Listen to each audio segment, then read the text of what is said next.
Thank you so much, everyone. We are looking at optimizing data to train AI models, which is a super relevant topic. And if I may, could I possibly just get you to say your name, where you're coming from, your job title, please? Giovanna? Yeah, I can start. Hi, everyone. So I'm Giovanna Meritello. I work for Vodafone Free. I look after a data team, so I'm a data person, but we serve the business across like the delivery of different use cases, from consumer to networks to customer operations. Thanks. Hey, I'm Alexander Haväng, CTO of AppLogic Networks, the only vendor on the panel, I think. And my head is still spinning from that last presentation. That was awesome. Hello, everyone. I'm Satish from Liberty Global. I look after two areas. One is on the data side, how do you get the right data? And second one is move towards the autonomous level 4-5. And I'm Luke Martin. I work for Virgin Media O2. I head up our strategic planning and governance function for strategy and insights. Fantastic. Thank you, guys, very much. I'm going to start by going down the panel, if I may, and just asking you about your journey towards having like enough clean data to support AI and to support agentic going forward. How are you getting on? And could I get you to share just very briefly one learning from your journey so far?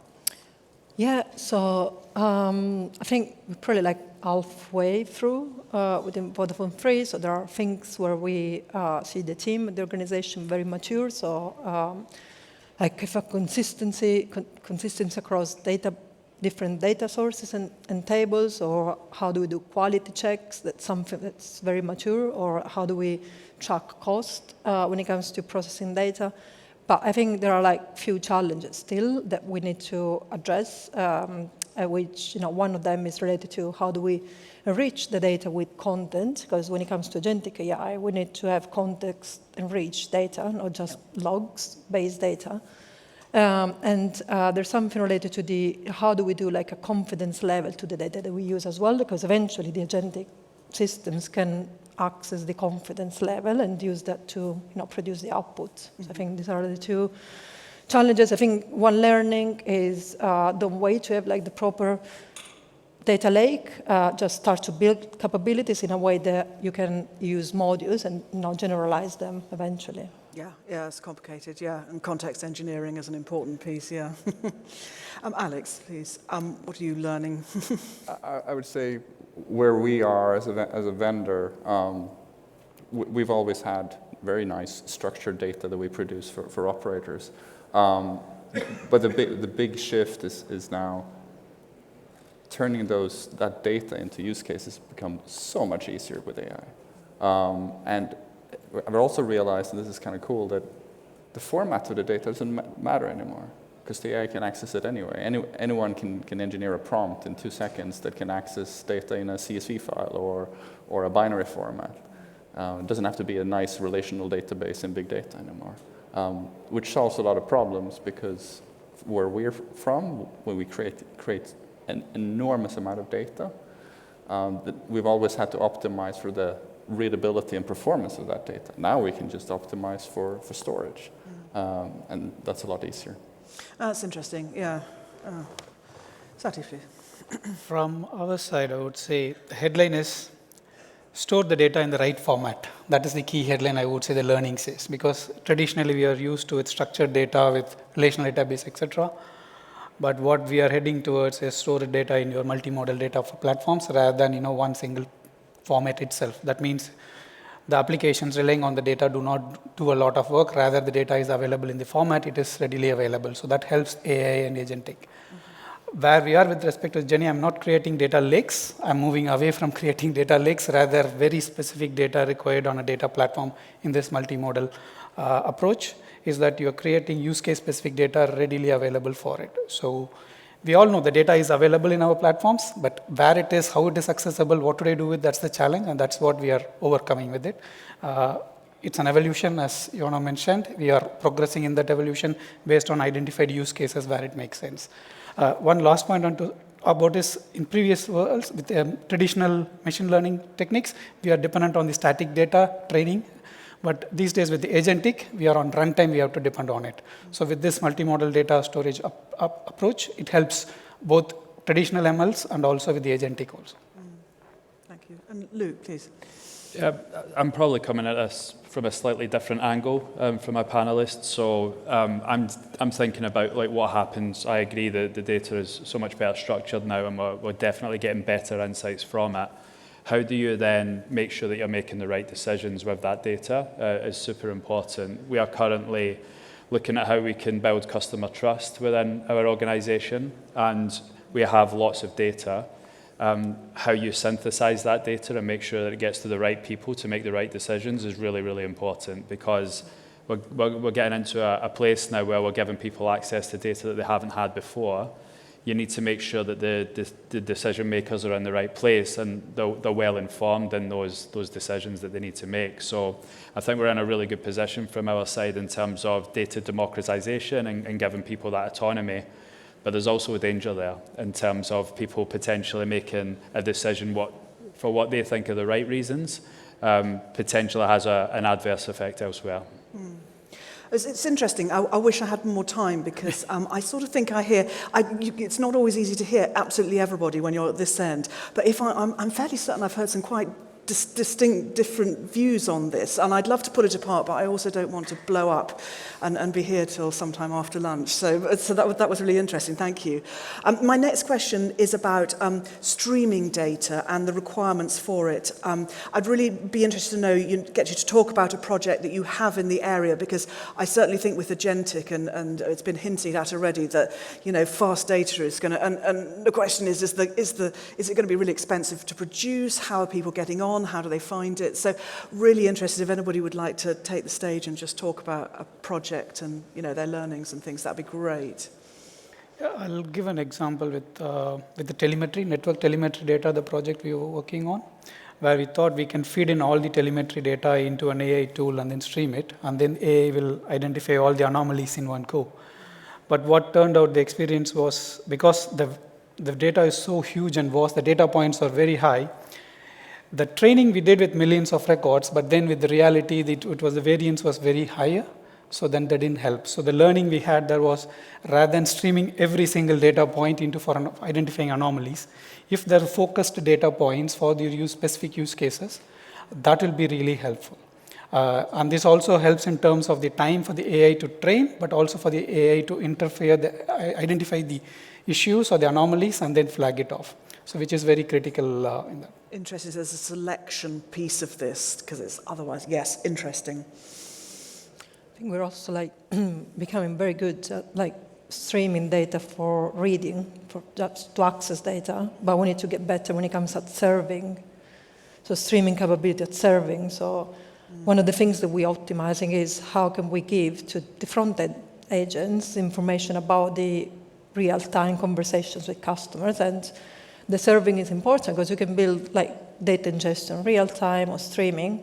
You can do the LLM and the agentic in real time, but then eventually, what if the agent needs to access, I don't know, some kind of billing information that can be processed daily, right? It needs to be accessible in with the same time granularity that the rest of the data is. So I think that's probably the challenge. So are you again going to have to be very selective and just, actually decide? Yeah, I think maybe we need to move to an event-based architecture, because you need, instead of streaming some of the capabilities and still having other capabilities of data that are not streamed or not ready, then eventually creates a bottleneck. But having an event trigger infrastructure is probably the way we need to look at when it comes to agentic systems. Yeah, fine. What do you wish to say there? Lovely. Luke, would you like to say? Yeah, yes. just to add to Alex, unless you had something up. So yeah, I think on the streamline and that kind of real-time impact, I think for an organisation the size of ours, we've now got an opportunity to hear from frontline staff in a way that we didn't before. I think, historically large organisations, that message maybe struggles to get up, quickly. And we've been able to develop AI-driven real-time employee feedback from our frontline staff, whether it be contact centres, field, and then we're able to again synthesize that data to give us some common themes, and maybe support those teams a little bit quicker than we have in the past. Yeah, interesting.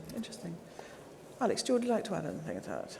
I do, but I don't really like streaming I don't like the categorization of this is the way we're going to build it. I think we're moving into a world where use case and apps and problems will be solved much, much, much quicker than before.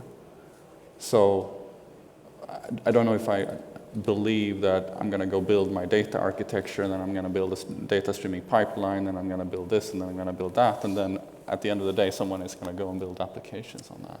I think it's more about having the app development people understand this is the data I have, this is what's available, and then construct everything on the go. Interesting. As long as you have boundaries on privacy and data and rules and so on, spend less time architecting. No, quite. It would be interesting. I'd like to speak to you later about what that would look like in practice, because I think that's a really interesting point. And may I completely change track and ask about challenges around governance and compliance and privacy and all of those important things. Could I ask you, what are you tackling today in the way of issues, and how are you tackling them? Luke, do you want to go first? Yeah, sure. So yeah, obviously governance is in my job title, and it's not something that every business stakeholder is crazy about, I think. But I think when if you treat governance as support, and we were talking about guardrails in the last presentation, I think it really is coming back to making those correct decisions as a business, and helping give people access to data, but also help them understand what they're looking at. I think, the ability now to be much clearer on what we're looking at, rather than it just being a single dashboard with a number. I think now we have the ability to talk to people about what they're seeing, educate people, tools and enablement in terms of what they're looking at. I think bring people on the journey, data democratization is all about that, right? It's about enabling people to understand data a little bit better. So I think we're going from a place now where previously, data governance was who has access to X. It's now everyone has access to almost everything in a way, and how do you work with that, and how do you provide business leaders with the guardrails to support whatever goes out to whatever forum, if that makes sense. I think that's the big challenge for us at the moment. Yeah, very, very interesting. All of your answers has been about the people, employees, management, leadership, and how they work with it. I think that's yeah, it's the narrative. Interesting. The narrative is so important. You need to bring people on the journey. Yeah. Yeah, no, thank you. Please, anybody else? For me, sorry. Good. For the governance earlier is what about the data, about the quality, who has access, etc. But I think we are moving, or we will be moved soon towards what we will do with the data. That's what with AI and agentic approaches. What you do with the data, how do we need to build that guardrails, or what needs to be done with the data, how that can be governed, that's very important with that. And that's the area we are entering into, I believe. Rather than just focusing on what to do with the data and what are the actions is allowed and not allowed, what are the implications that coming up. Because moving into an autonomous networking world, we always say, okay, now what actions is allowed and not allowed. Particularly with networks, change management is a blocker for us, to say whether human intervention is always now. If you want to be purely autonomous, then the change management has to get more governance into this picture. That is where I feel we will be more governing the actions with the data going forward. Lovely, thank you. I think after the last presentation, my mind shifted more to either we need a positronic brain. If you guys remember what that is from Isaac Asimov and the 3 laws of robotics, where one of the new laws will be don't break the rules around governance and privacy. Because the way that we architected LLMs, they're not going to be trusted. And we're going to break it. And with the kind of data that we produce on a daily basis, it's highly sensitive. It just cannot be used in the wrong way by the wrong people.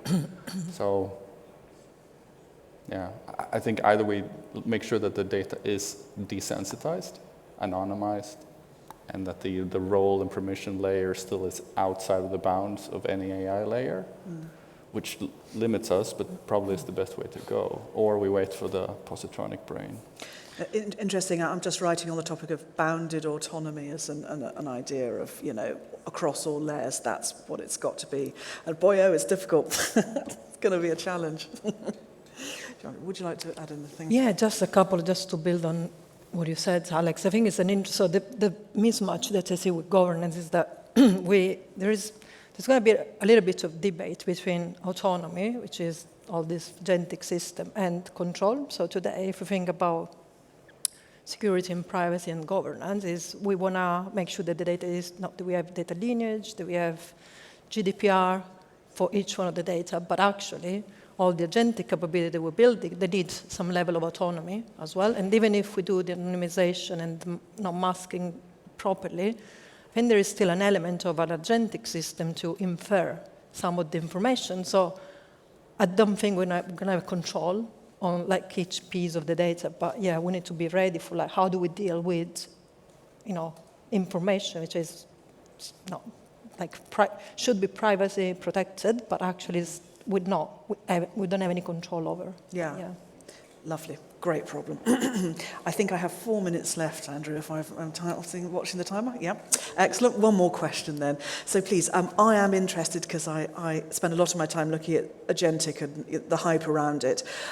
What are your expectations around the data architecture required for agentic systems? Are there many new requirements? As I said in the beginning, it's multimodal data model. That's what we are moving towards, because the right data, we give it to the agents. They will give us the right information. The challenge with the previous training with the static data, but now with runtime, you have to train the data. That means the quality of data has to be really, really good.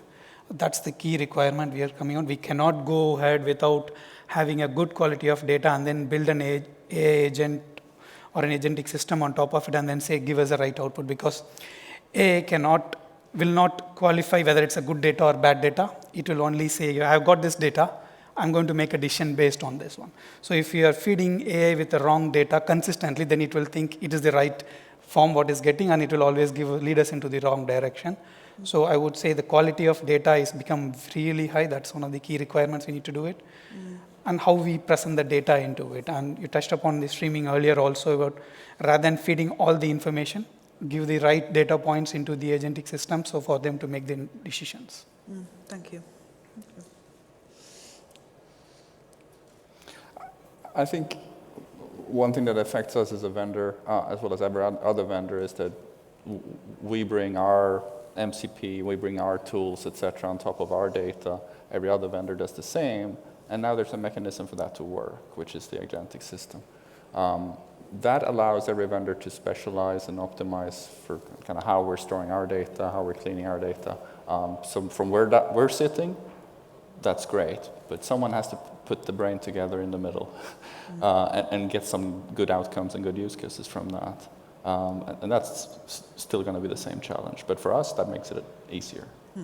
Yeah, thank you. And yes, lovely. Please, Luke. I would only echo that. I think I've got a view that we are getting better insight now, and that makes it harder to prioritize what you should be acting on. There's also finite resource from a people perspective, I think, in a lot of areas. So a lot of people think AI is an answer for replacing that, and I think it's not. We need to think about, how do we prioritize what we should be working on versus, what we've done historically. Alex touched on it earlier. I think let's not just recreate what we've done and put AI on top of it. I think, let's try and be like radical in our thinking, which again, for a governance person, probably that sounds a bit strange, but I think there's that balance now between, absolutely understanding the risks, but, being brave and innovative. Yeah, interesting. Yeah. I think there's a challenge on the kind of business knowledge as well, because yes, we can improve data quality and tools, but how do we add the context to the AI?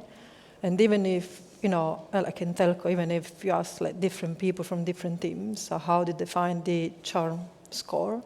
They're going to give you like a different definition. So how do we make sure that, given that the quality of the data is fine, given that the solutions are okay, but how do we make sure that we actually have this context to reach the data for the agents to be used? I think that's the... Massive job. Yeah, good luck. Thank you all very much. That was really interesting. Appreciate your time. Thank you. Thank you.